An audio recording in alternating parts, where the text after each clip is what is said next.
Justice Minister Sean Fraser made headlines this week when he implied that the duty to consult Indigenous peoples when approving infrastructure projects did not mean that those communities have a veto power over approvals.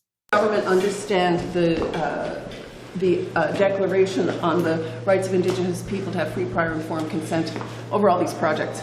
Well, look, I think it's... They have a veto is what I'm asking. Well, the international commentary and the limited jurisprudence that we've seen on it indicates that we do need to fully engage, and to the extent there's the potential to have a more direct impact on Aboriginal and treaty rights, it demands a higher degree of engagement. The commentary has suggested to date that it's not necessarily a blanket veto power, but of course we're in new territory here. Over the course of the next generation, I expect the courts are going to do some significant work, but hopefully a lot of that work is actually going to be done as between governments and Indigenous peoples themselves through engagement and conversation. So the courts will have to listen to what the government understands the principle to mean, and I'm asking, what, never mind the commentary, what do you and your Prime Minister understand free, prior, informed consent to mean? Does it equal a veto?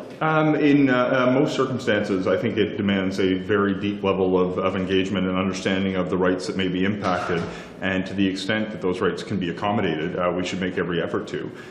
The explicit nature of a veto, so far my understanding is it stops short of a complete veto, but it certainly, in my view, heightens the demands upon government to engage fully to both understand the nature of the rights that could be impacted by decisions taken by government, but also the heightened duty to accommodate those rights that are baked into our treaties and protected by our Constitution. However, the minister very quickly walked back those comments, apologizing and stating that his words, quote, potentially eroded a very precarious trust. Earlier, we sat down with Jennifer Laewetz, CEO of Paskwaw Strategies, for more on the duty to consult. Jennifer, thank you so much for the time today. Yeah, thanks. So I want to start with what you made of the Justice Minister's initial comments and then his apology afterwards.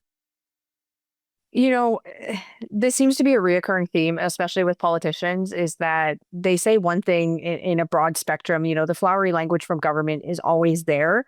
But then a lot of the time the mask comes down, especially when ministers or any politician is asked one-on-one how they feel about something.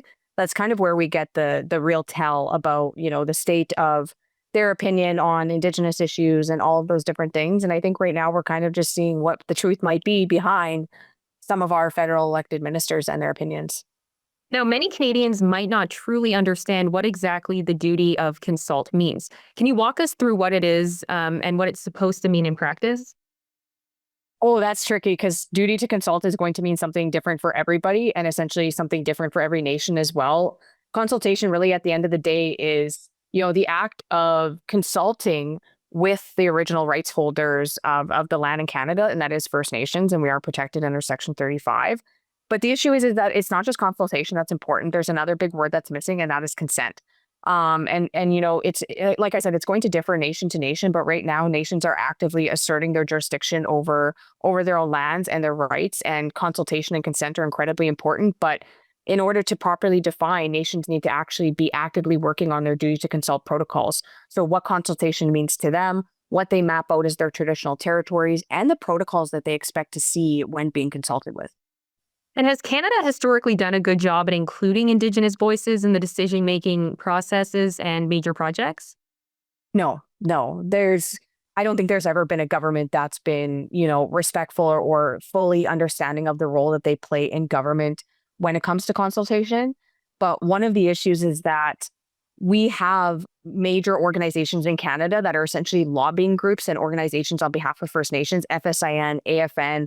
Those are two organizations right there that are lobbying groups at the end of the day. And people often forget, especially government, that the AFN and the FSIN are not the rights holders. They're a lobbying group. So a lot of the time is they think that they can go to the AFN and consult over things like child welfare, resource development, things like that. But these organizations are also actively not consulting with nations. So that is kind of where the issues are. And I think that there needs to be a better understanding of what it actually means to consult and try to reach consent with the original rights holders. And could the fast tracking of new projects potentially add more tension between Ottawa and Indigenous peoples? Oh, 100%. I think the Jobs and Growth Act under the Harper years, we saw what that looked like.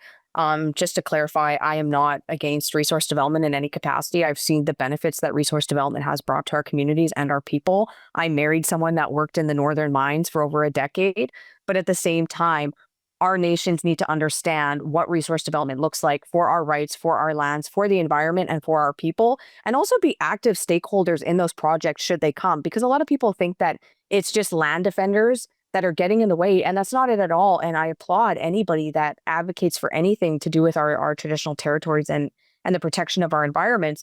But it's also making sure that we have a fair shot and a fair seat at that table in resource revenue sharing as well. And realistically, one of the only parties I've actually kind of heard talk about resource revenue sharing was the Conservative Party of Canada. Not traditionally great with consultation or consent in any regard, but that conversation started opening up just beyond the environmental piece and started talking more about what fair resource revenue sharing actually looks like. Well, yesterday, Ontario passed Bill 5, and Indigenous communities expressed strong opposition to that bill. What are their primary concerns? I think just the consultation piece, and also that we're seeing a government in a province in Canada that wants to look to override legislation and the rights, and bylaws and everything in between from municipalities, province, federal. So we are kind of seeing what it looks like now for a province to feel like they're in a state of urgency when it comes to development and saying, okay, right now we just need to get boots on the ground. We need to see projects rolling. Let's pass any type of legislation we can that will trample anything that might stand in the way, any barriers or any holdups. And does this passing of the bill go hand in hand with Ontario not doing a good job including Indigenous voices in the decision-making process, or historically has the province done a good job with that? I don't think any province has. There obviously in Canada there are provinces that are more, environmentally aware than other provinces, and sometimes that goes hand in hand with Indigenous people being consulted. But at the same time, there are so many other layers that people don't realize go into what it looks like to actually deal with provinces on even resource development projects. Because if you're seeing a province pass legislation that makes it easier for projects to go ahead, what does that actually look like for First Nations at those tables and at those seats? I've seen nations that want to get involved in projects, and there's so much bureaucracy created for us, even in terms of power in Saskatchewan. We don't have decentralized power, so any project that has to do with power purchase agreements, you need that PPA agreement. While nations are constantly trying to navigate federal, municipal, provincial bureaucracy, but then these provinces come in and they're like, we're just actually going to assert our own jurisdiction and legislation that makes it easier for us to develop. But at the end of the day, what does that still do for us and the seat at the table? So we have the environmental impact, we have the revenue sharing, and us actually being active and engaged stakeholders that get a fair piece of that project. Well, thank you so much for the time today.